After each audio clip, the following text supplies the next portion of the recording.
Olá, muito bem-vindo, muito bem-vinda ao Bora Varejar, mais um episódio do webcast aqui da Mercado e Consumo que você já conhece, onde você acompanha notícias sobre varejo e consumo no Brasil e no mundo diariamente em tempo real, portal mercadoeconsumo.com.br, também nas nossas redes sociais. E o Bora Varejar, nosso programa semanal, nosso webcast, né?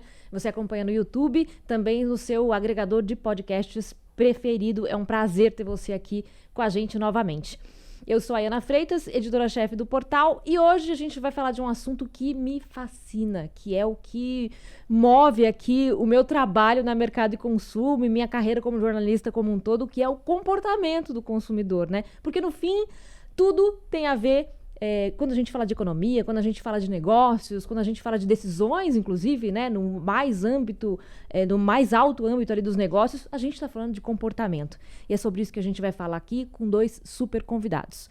Ulisses Zamboni, chairman e sócio fundador da agência Santa Clara. Bem-vindo, Uli. Tudo bem? Muito obrigado. Obrigado pelo convite, adorei o convite. Vamos falar do que a gente gosta. Exatamente. E a Karen Cavalcante, sócia diretora na Mosaic Lab. Bem-vinda, Karen. Obrigada. Obrigada, gente. Adorei também. Prazer conversar com todo mundo aqui que está escutando a gente. Prazerzaço ter vocês aqui, essa dupla que...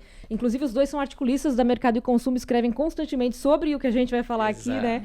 Então, é muito gostoso a gente trocar essa ideia aqui, ter esse tete-a-tete, além de ler o que vocês escrevem, que é muito prazeroso também.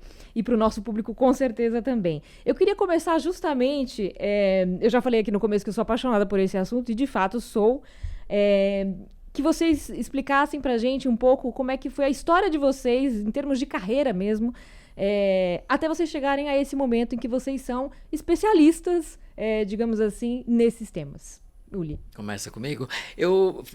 Muito engraçado, porque eu acabei sendo, de alguma forma, empurrado aí. É mesmo? Eu sempre fui atleta desde pequeno, né, adolescente, e em algum momento da minha carreira de atleta eu fiz ginástica olímpica, né? E em um momento eu fiquei doente, fiquei muito doente, tive que ficar 95 dias de cama. Minha irmã na época fazia psicologia, comecei a ler os livros dela, não podia fazer nada, comecei a ler os livros de psicologia, aquilo me encantou de uma maneira absurda.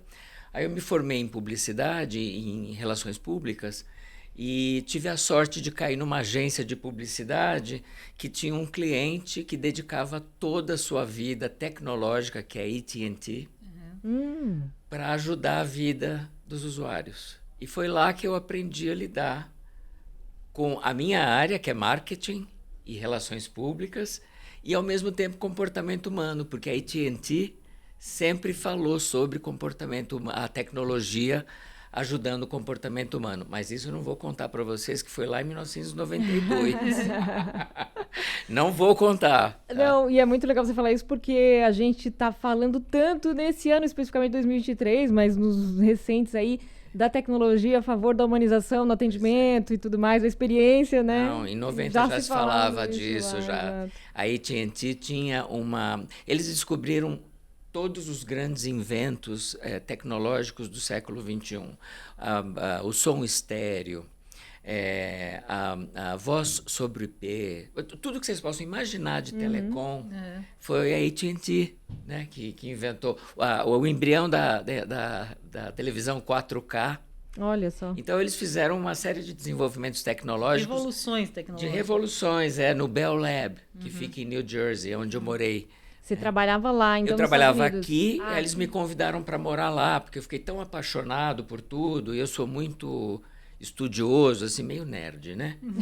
E eles gostaram muito de mim e me convidaram para morar lá. Eu morei em Basking Ridge, que é o quartel-general da AT&T, em Nova Jersey, e aprendi esse mundo da tecnologia a favor do usuário.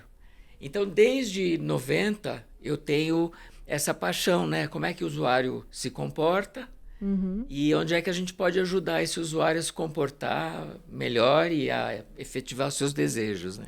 Muito legal. E você, Karen? Bom, eu, diferente dele, não era uma esportista nata. Na escola, minha única matéria que eu ia mal era educação física. Tá, hoje eu faço esporte, mas eu ainda não sou uma esportista nata. E eu era super eclética, eu gostava de todas as matérias, basicamente, desde exatas, humanas e tudo mais. Aí eu fiquei pensando alguma coisa que eu podia fazer na faculdade que tivesse a ver com a minha personalidade, um dos traços mais marcantes é criatividade, imaginação. E na época eu fui fazer marketing. Isso a gente está falando há mais de 20 anos atrás. Então não tinha tantas possibilidades, né? Então eu fiz esse PM e me encantei por esse mundo e tudo mais. E meu sonho era trabalhar em agência logo no começo, né? Só que daí todo mundo fala que na área de pesquisa você não escolhe, você cai. Comigo aconteceu isso também. Porque eu estava fazendo estágio na Ródia. Eu tinha sido presidente da empresa Júnior, me chamaram lá para trabalhar na Ródia. Aí eu estava fazendo estágio na Ródia, aí o meu chefe de lá me indicou para trabalhar numa empresa de pesquisa. E aí eu comecei a trabalhar, e na época era uma empresa muito pequena, tinha 10, 15 pessoas. E aí virou a Ipsos, que hoje alguém... E aí virou... Acho que a gente conhece.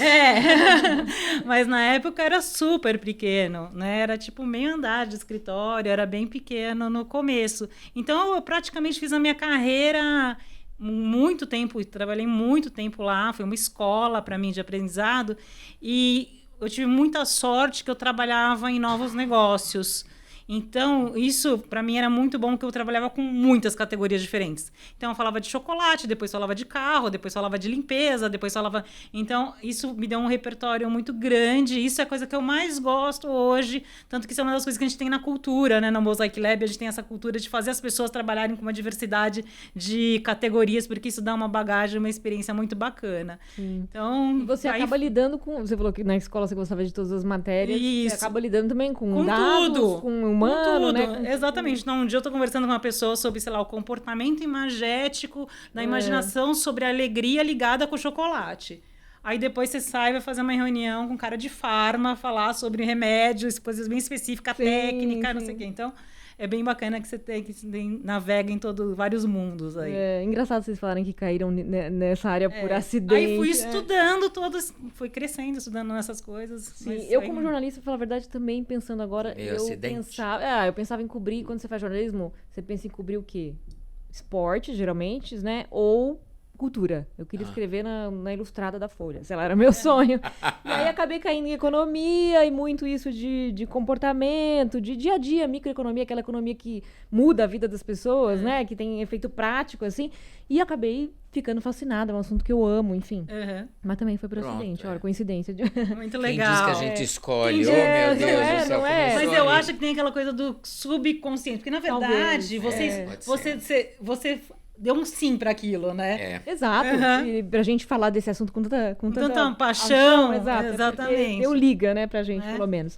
Vamos falar um pouco, então, de contexto, né? A gente tá falando muito agora de colocar o cliente no centro, né?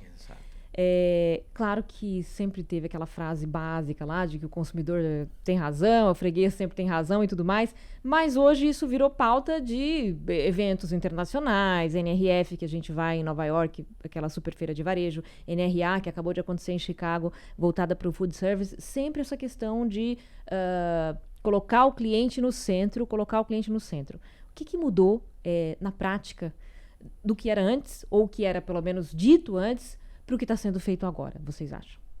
Olha, quando a gente fala o cliente tem razão, a gente está falando de um varejo barriga no balcão, né? E quando a gente fala barriga no balcão, a gente está falando dos táticos, todos os táticos possíveis. Vamos resolver aquele problema, vamos servir melhor aqui.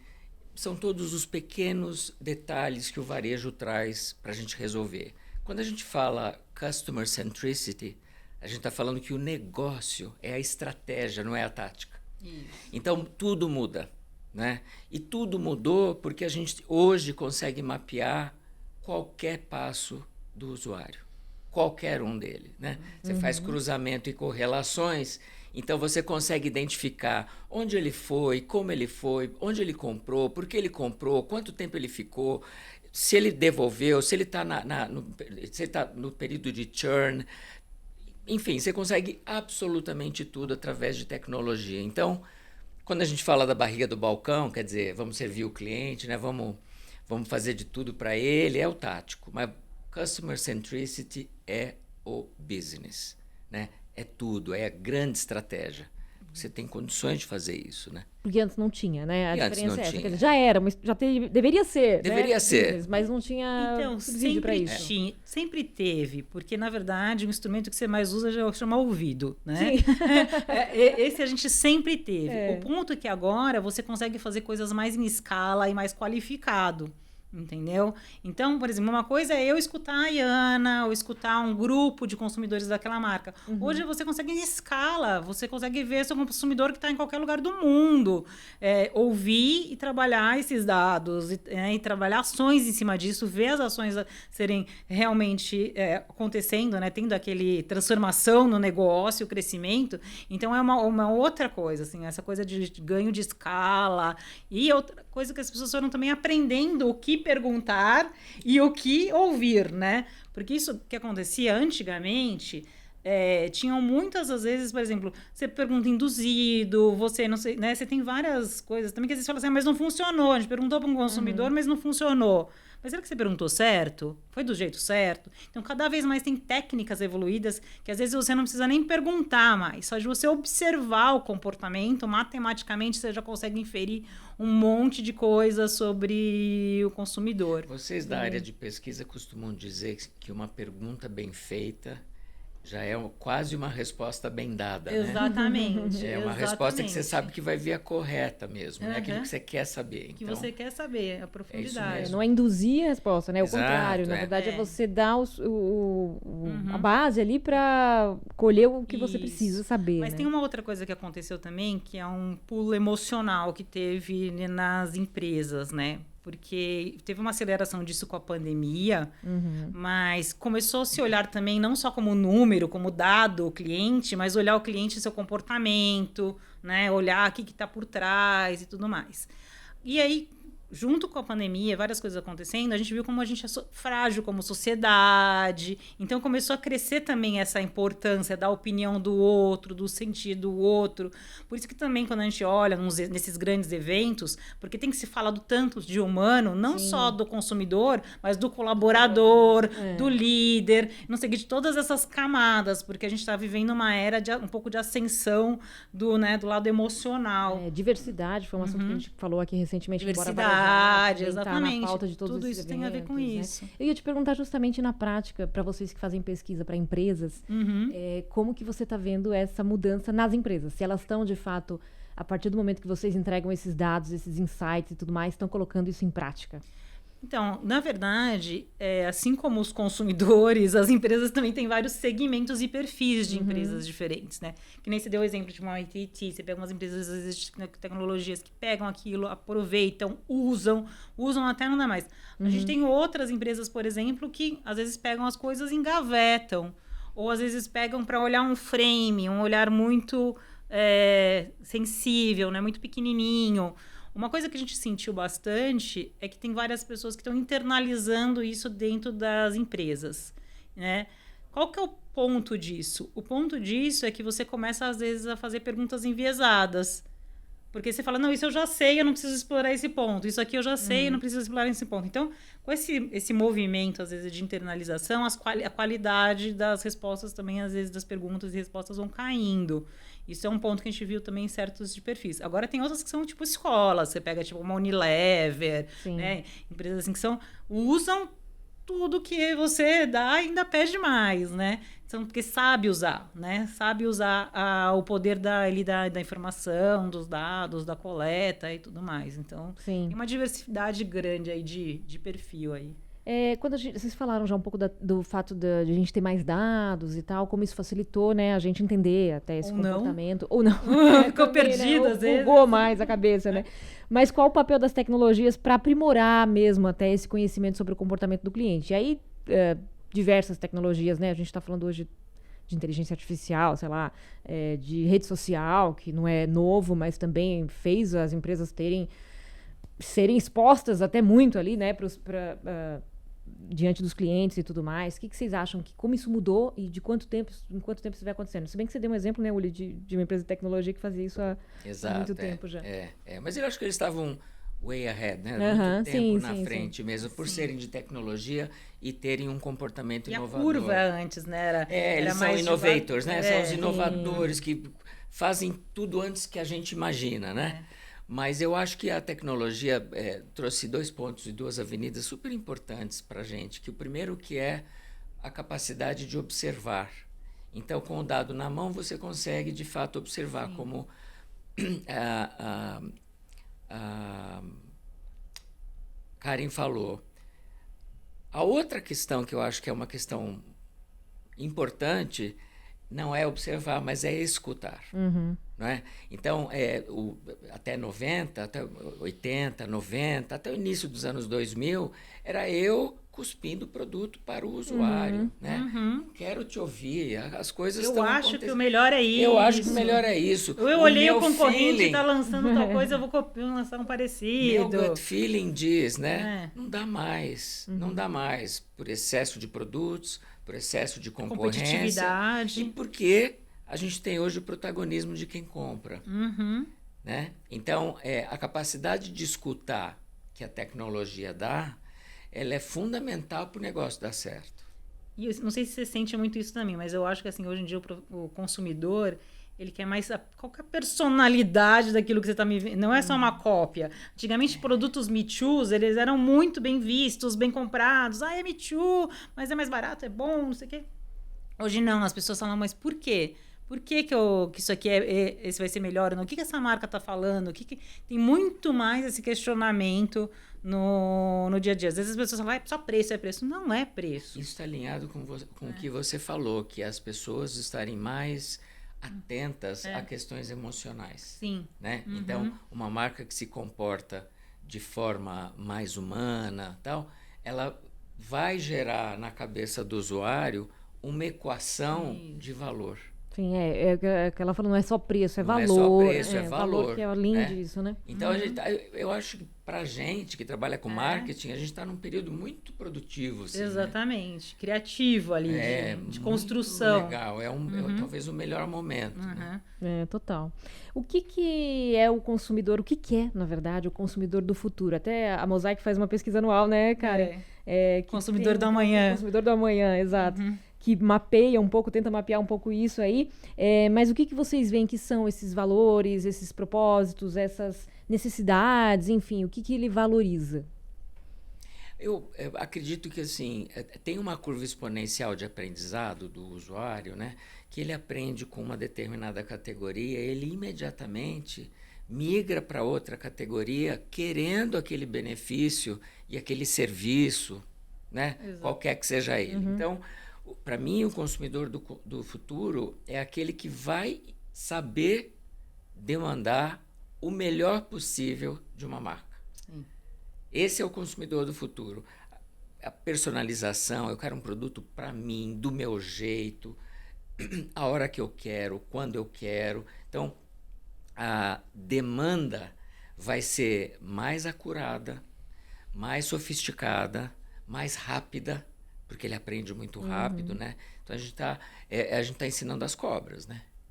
Exato. Nós vamos ser picados daqui a pouquinho. Né? Não, e já está sendo picado, né? Porque quando você pega assim, você ensina o consumidor lá que você compra no Rappi e chega em 15 minutos. Você faz isso você aqui. Vai fazer num aí outro, você vai comprar um carro que custa um século, demora não sei quanto tempo para chegar. Daí você fala, como é que assim, tem alguma coisa errada? Porque o consumidor fala assim, mas esse outro é rápido. E é menos, o valor é muito menor. Né? Aqui demora um século para chegar essa mesma coisa. Mas, Karen, um exemplo disso é todo o segmento de movelaria.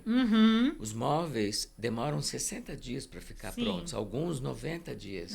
Quando você pega qualquer bem de consumo que chega na sua casa same day delivery, no mesmo dia, você faz essa equação na sua cabeça. Né? Mas vocês estão me enganando. E não é verdade, é um produto artesanal, né? Então, tem muitos aprendizados que tem que ser estabelecidos, né? Exatamente. Mas, por exemplo, pegando esse mesmo conceito que você falou, a gente já viu uma palestra da IKEA lá no RNRF. E eles falaram que eles estão crescendo muito os usados, a compra de usados. Então, eles compram os produtos das pessoas, expõem os produtos das pessoas comprados, então a entrega também é muito mais rápida, tudo é muito, muito mais eficiente. E as pessoas estão valorizando comprar um usado todo o lado ambiental, Claro, todos esses pontos E aí até também. uma questão de personalização, né? Porque é um produto único, que Foi depois curado. Exato, entendeu? Então tem todo um ponto aí. Eu não tinha pensado nisso, é verdade. Ele acaba sendo um Você produto único, um né? produto especial, exato. Tanto que tinha até umas tagzinhas que vendia também, que você pode comprar, que eles colocam o ID no produto. Por exemplo, sei lá, você comprou uma roupa, não sei o que era usada. Aí você consegue saber de quem era. Por exemplo, eu comprei de alguém famoso, alguma coisa assim, que daí ainda vale mais ainda aquele usado do que um novo. Real, né? Que faz isso também. Uhum. Então tem todo esse mundo aí vivendo. Na minha opinião, assim, o consumidor do futuro, a pergunta que você fez, é uma coisa que a gente está sempre explorando, né? Tem super isso que você falou, que é o consumidor aí, que ele olha todas as anteninhas para todo lado. Mas sempre que a gente olha de consumidor, a gente olha camadas, né? Então, assim, tem uma camada que é a camada recente, que é a camada dessa coisa do bombardeio de tecnologia, acesso, pulverização de coisa que acontece. Então, faz as pessoas terem essa ansiedade, essa parte do quero para ontem, quero para já. Não, mas eu vi, tem para vender. Ele viu lá da China. Tem para vender, como eu não tenho para mim? Então, tipo, ele não tem mais noção de localização, de tempo, de distância, né? Isso molda da cabeça das pessoas de um jeito diferente. Quando você pensa, seu frame é diferente de mental de pensar. Só que quando a gente vai indo para umas camadas mais médias e longas, não sei o quê, também tem toda uma coisa de ancestralidade. A gente fala assim, a gente é urbano, meu pai era urbano, meu avô era urbano, meu bisavô já não era urbano, entendeu? E o resto das nossas gerações não eram. Então, assim, o nosso corpo, ele foi desenvolvido para viver na natureza. Ele foi desenvolvido para isso. Ele foi milhões de anos concebido para isso. E a gente agora está colocando umas caixinhas. Então, às vezes as pessoas falam assim, por que essa coisa de eco está explodindo?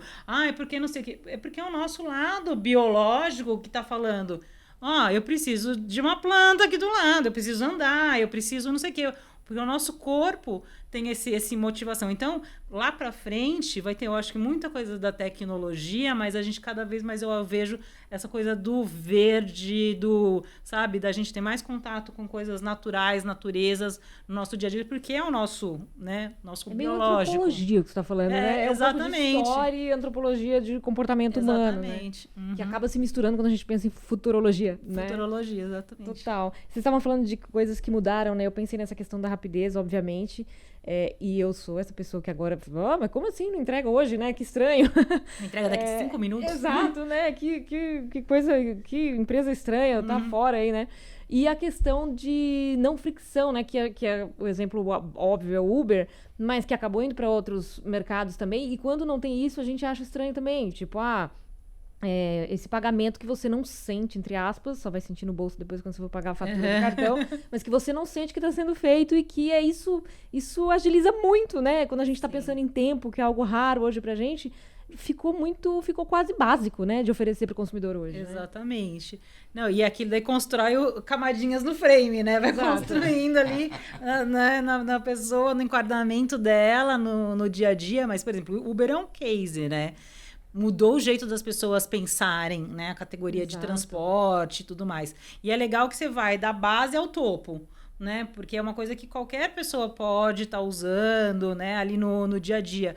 Essas coisas que são elásticas, que você consegue ter uma relação com vários perfis de pessoas, isso ajuda também muito a moldar comportamento social da sociedade. Total. Porque às vezes quando acontece só num núcleozinho ali, tipo, só a classe A tem acesso àquilo. Por mais que aquilo é uma coisa legal, moderna, não chega no resto, né? Se a gente pega, por exemplo, celular, né?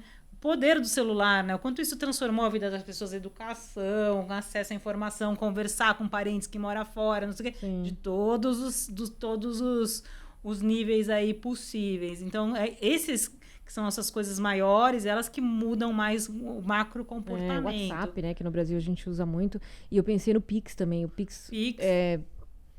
Chegou como uma aposta e, deu certo muito rápido, né? Todo mundo faz hoje, todo mundo tem, quem não tem conta em banco. Pro mundo inteiro, né? Exatamente. Aliás, hoje saiu a notícia da Argentina, né? A Argentina vai receber Pix do Brasil. Olha que legal, muito legal, né? É uma coisa tão fácil de operar, a usabilidade é tão simples, né? Que acaba atingindo muita gente. A gente tinha feito um estudo sobre o Pix um pouco, logo assim, do comecinho, quando tinha saído, e era assim, né? Tudo era débito, crédito, dinheiro, a maioria débito, né? Ou fazer depósito, e a gente perguntava para as pessoas, e aí, como é que você acha que vai usar? E as respostas vinham assim, sempre gigantes, tipo 80% falando, sim, eu vou começar a só usar isso. A gente falou, realmente, quando isso lançar, vai ter uma curva de aderência gigante, porque ele pega várias coisas de fricção, né, que você tem, é fácil, né, você pega na rua lá, até o cara que pede na rua, né, dinheiro agora pede em Pix, né? Exato. Então, você muda aí comportamento no estalar de dedo. Então, exatamente. É muito interessante. O que as empresas que fazem bem o atendimento ao consumidor, que oferecem uma boa experiência ao consumidor, estão fazendo de certo? E o que as empresas que não estão fazendo bem isso estão fazendo de errado? Olha, vamos lá. Eu acho que tem uma questão marqueteira, vamos dizer assim, mas no bom sentido, que é você entender o funil de compra. As que estão fazendo bem entendem o momento da compra do usuário, né?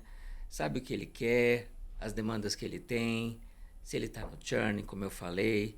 Então, eu acho que essa possibilidade de você ter o dedo no pulso, no funil, não é? Ela otimiza demais a performance de conversão das companhias, né? As de varejo, então, nem se fala. Sim. Né? É mais difícil fazer isso com B2B, mas em B2C, né? Business to consumer é o funil, né?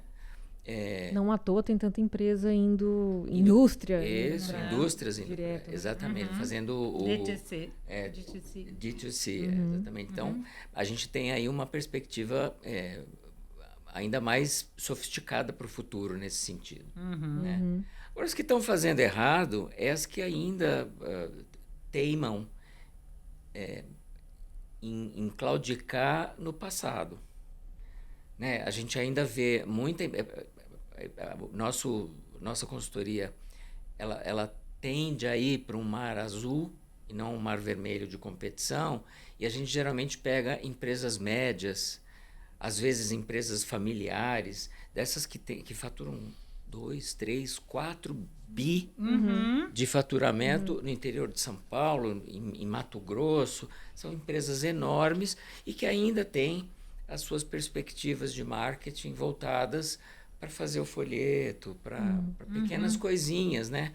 O marketing, como eu digo hoje, a estratégia de marketing hoje é a estratégia do negócio. Sim. Porque a estratégia do marketing vai gerenciar o funil de compra. Né? Então, as empresas que estão fazendo errado são aquelas que não saltaram para essa perspectiva. Né? Tem muitas empresas familiares que ainda teimam em confiar no gut feeling. Sim. Não é? A gente vê um Brasil inexplorado, e é o Brasil que eu, na consultoria, estou tentando explorar, mas é um mercado difícil, porque ele está viciado no passado, né? Exatamente. Porque eu digo sempre, não é necessário ter tecnologia para você ser moderno. Não é necessário. O necessário é você olhar de forma moderna. Né?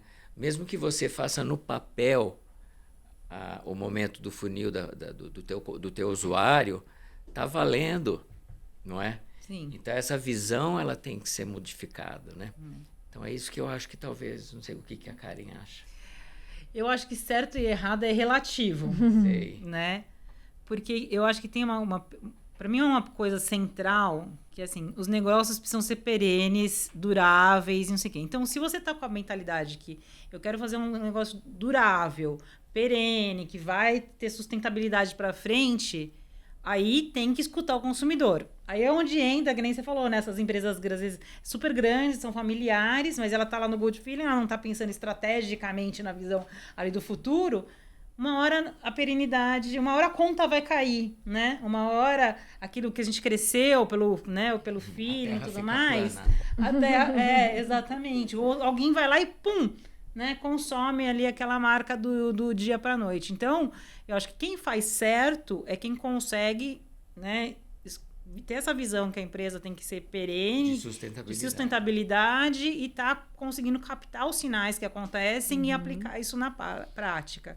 E o errado, para mim, é ou não olhei direito, ou não engavetei aquela informação, ou sei qual é a resposta, mas vou fazer o good feeling, que isso acontece, a gente vê ali, né, às vezes no dia a dia, e uma hora a conta vem. Só que o que acontece hoje em dia é que, assim, aconteceu até um negócio engraçado, eu vi outro dia desse, a carteira de trabalho do meu bisavô, e ele trabalhou de 60 anos no mesmo ano, no mesmo lugar. Eu falei, isso não existe, né? Hoje em dia é impossível alguém pensar nisso. Então, antigamente, quando você trabalhava 500 mil anos no mesmo lugar, você que ia pagar a conta, você concorda? Porque você era o gerente, depois você era o diretor, se aquilo deu errado, foi você, foi fulano, foi fulano. Hoje em dia, quem foi? Se deu errado. As pessoas às vezes trabalham 1 ano, 5, 4 naquela empresa, entendeu? Então, de quem foi a decisão do que deu errado? Então, hoje em dia também é muito mais difícil para as empresas também localizar isso. E aí fica porque foi o mercado, foi porque foi a concorrência. Mas às vezes não, foi por causa de uma decisão mal tomada, foi uma decisão tomada no feeling, foi uma decisão tomada sem ter uma visão estratégica, entendeu? Eu achei curioso vocês falarem do... como é que é? Gut feeling. Gut feeling. Que é essa decisão meio que... intestinal, assim. No nariz ali, você vai sentir, vai. Uma intuição, talvez, não sei. Por dentro, eu sinto que é importante. Sem muita técnica, sem muito... Eu acho que o meu consumidor vai gostar. Às vezes a pessoa sabe muito bem. Que ela tá lá na barriga do balcão, não sei o quê, mas às vezes ela já tá com o olhar enviesado, ela não tá vendo o consumidor novo, ela tá escutando aquele que fala o que ela quer escutar. Exato. Né? Eu lembrei que você estava falando de consumidor, dessa coisa da empresa antever coisas, né? Enfim, eu trabalhei muito tempo com direitos do consumidor. E meu primeiro emprego foi num jornal da tarde, que não existe mais. E aí as pessoas escreviam cartas reclamando de empresas e tal, e a gente recebia as cartas, mandava as cartas para as empresas responderem e publicava a carta no jornal. Era um jeito que funcionava ali. Com o tempo, surgiu tinha o Procon, enfim, tinha essas entidades que ajudavam também, mas a imprensa era um meio ali de contato entre o consumidor e a empresa que funcionava às vezes mais do que os órgãos públicos, né? Aí veio um tal de Reclame Aqui. Isso revolucionou o jeito de as empresas atenderem o consumidor nessa questão de direitos do consumidor. Foi um divisor de águas, assim. Virou assim, se eu não atender, vou no Reclame Aqui. Hoje tem agência reguladora que faz esse serviço também, esse trabalho, o próprio consumidor.gov, enfim, tem várias ferramentas. Tem as redes sociais, né? E as empresas tiveram que aprender na marra a atender o consumidor. Quer dizer, não, talvez até algumas viram, algumas sim, tinham até algumas empresas estruturadas. Mas eu me lembro que quando surgiu o Reclame Aqui, as empresas criaram equipes para atender, para trabalhar com as demandas que apareciam no site, enfim. E aí teve alguns sites que fizeram trabalhos semelhantes e tal. Mas, enfim, foi algo que as empresas só mudaram, pelo menos aqui no Brasil, que sempre foi uma viram na marra. Dificuldade. Na marra, né? Não tiveram essa visão de pensar no futuro, de pensar, não, vou atender o meu consumidor melhor porque isso é melhor para o meu negócio, ou porque... Não, foi algo realmente imposto, né? Vocês não acham isso? Com certeza. E reclamar, as pessoas reclamam várias vezes mais, né? Diz a teoria que é 8 vezes mais a gente reclama do que a gente elogia. Exato. Então, um Reclame Aqui vai ter muito mais sucesso do que um elogio aqui. Exatamente, né? Exatamente. Foi muito, muito simbólico, eu acho, né? O que aconteceu nessa área, porque... Por isso que o Jornal das Boas Notícias não deu certo. É verdade. Esse não vende, né? Esse não vende. Não. Muito bom. Bom, a gente está chegando aqui no fim. A gente tem um momento aqui do nosso webcast que a gente chama de check-out, que é um momento que a gente pede para os nossos convidados passarem um recado mesmo para quem está assistindo a gente. Pensando em quem assiste a gente, quem acompanha mercado e consumo. O varejista, às vezes esse varejista regional, familiar, por exemplo, que o Uli citou, né? Que quer saber das tendências dos grandes e aí acompanha as notícias por causa disso. Ou, enfim, o executivo de alguma empresa relacionada ao varejo que está tomando decisão, que precisa entender esse comportamento, enfim, no que eles precisam ficar ligados e como se preparar para esse futuro que é tão volátil, tão rápido, vem tão atropelando a gente aí, né? Olha, no meu check-out, queria dar 2 check-outs. Um check-out para o executivo que tem disponibilidade de dados na mão e tecnologia e orçamento para poder desenvolver o próprio negócio, para ele tomar a decisão correta nas novas tecnologias, porque não são todas as tecnologias que são necessárias. Sim, né? Exatamente, não são todos os meios de comunicação que tem que comunicar, não são todos... Então, assim, eu acho que a profusão de oferta confunde esse cara, é uma grande armadilha, né? Então, pare e pense, né? Acho que tem uma perspectiva importante aí para esse executivo. Para os que são os médios varejistas, eu quero voltar com o que eu falei. A tecnologia não é nada. Não se assuste com ela. Uhum. A tecnologia pode ser adotada, mas também pode ser substituída com um bom atendimento, com um lápis na orelha, né? Com a resposta certa na hora certa para o seu usuário, com serviço de valor agregado. Tem um monte de coisas que a gente deixou de fazer porque a gente acha que eu não tenho dinheiro para isso. Na verdade, tem que ter atitude para isso, né? Então, acho que é importante esse check-out aí para os varejistas, talvez que tenham menos orçamento para compra de tecnologia, mas, claro, fiquem de olho no que está saindo para aprender. Mas não necessariamente você tem que tomar esse rumo para ter uma excelente performance, né? Sim. Então, esses são os meus dois que nem dado, né? Não adianta ter dado, se você não souber para que você vai usar ou que dados são realmente importantes para o seu negócio, né? Enfim. Exatamente. Bom, eu concordo com tudo que você falou. Vou complementar, então, tá? Que bom. Eu vou complementar com, acho que 2 pontinhos. Eu acho primeiro, competitividade. Eu vejo muita gente fazendo análise de concorrência ainda, de concorrência próxima. E essa não é mais a sua concorrência. A concorrência é tudo aquilo que mexe no psicológico do consumidor naquela mesma frequência do que você está fazendo. Então, tem que olhar muito mais bench de outras categorias, olhar externo, olhar outras coisas, porque se você fica só olhando o concorrente próximo, alguém vai tomar seu mercado que não é da sua categoria. Entendeu? Vai ser uma empresa de tecnologia, vai ser uma empresa de um setor que não tem nada a ver com o seu, que nem a gente falou um monte de DTC, né? A gente está vendo, tipo, as indústrias indo para o consumidor, então vai pegar o mercado ali do varejo, né? Tem um novo varejo aí se formando, então tem que olhar para fora. E aí, também pro lado do consumidor, às vezes ele pensa assim, meu consumidor é aquele cara que vai lá, que comprou, não sei o quê. Mas às vezes não é essa pessoa que está tomando a decisão. Porque a gente tem hoje um monte de micro-influenciadores em volta dessa pessoa que estão levando ele para uma determinada decisão. Então, a gente vê assim, quanto que tem o poder por dentro dos jovens. Às vezes a gente fala, né? Tem a geração Y, todos os jovens, não sei o quê, com seus comportamentos. Isso, todo mundo pode criticar um monte de coisa.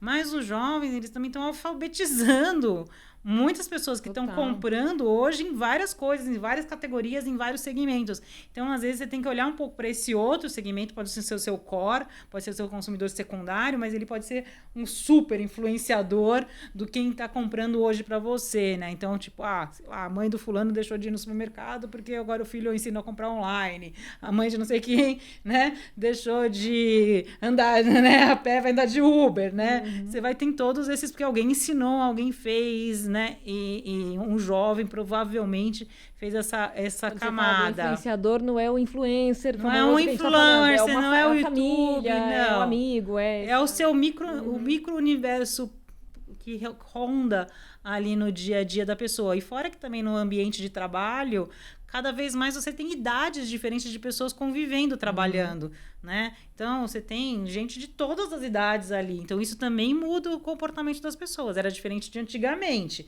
Você tinha lá os diretores, ficam lá no Olimpo, aí tem não sei o quê, ninguém se conversa. Hoje não, né? Tem uma fluidez muito maior. Então, no ambiente de trabalho, no ambiente da casa, toda essa fluidez muda a forma das pessoas pensarem e tomarem decisão. Então, achei importante. Karina, só uma coisinha mais.